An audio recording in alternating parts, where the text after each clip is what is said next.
दोस्तों, यूपी पंचायत चुनाव को लेकर एक बड़ा और अहम अपडेट सामने आया है। पंचायत चुनाव के लिए डेडिकेटेड ओबीसी कमीशन के गठन की प्रक्रिया अब शुरू हो गई है। यह जानकारी खुद पंचायती राज मंत्री ओपी राजभर ने भारत समाचार के साथ बातचीत के दौरान दी है। उन्होंने साफ कहा कि हाईकोर्ट के आदेश के अनुपालन में डेडिकेटेड पिछड़ा वर्ग आयोग के गठन की प्रक्रिया को तेज कर दिया गया है।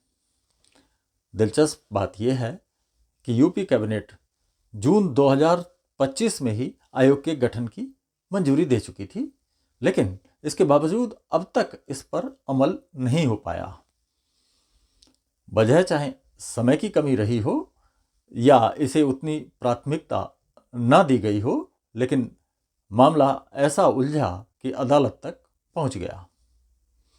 दरअसल इलाहाबाद हाईकोर्ट की लखनऊ बेंच में अधिवक्ता मोतीलाल यादव ने इस मुद्दे को लेकर जनहित याचिका यानी PIL दायर की थी।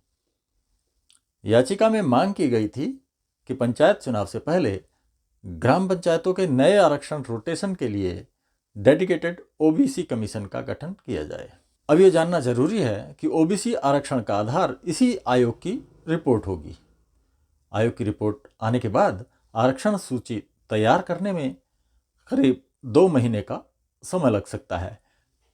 मौजूदा पंचायतों का कार्यकाल 26 मई को पूरा हो रहा है, लेकिन तैयारियों को देखकर यही लगता है कि तब तक चुनाव कराना मुश्किल होगा। ऐसे में चुनाव जुलाई तक टलने की संभावना जताई जा रही है। हालांकि चुनाव की तारीखों पर मंत्री ओपी राजभर ने साफ कुछ नहीं कहा, पर यह जरूर बताया कि राज्य चुनाव आयोग और सरकार की संयुक्त बैठक के बाद ही तारीखों को लेकर कोई फैसला होगा।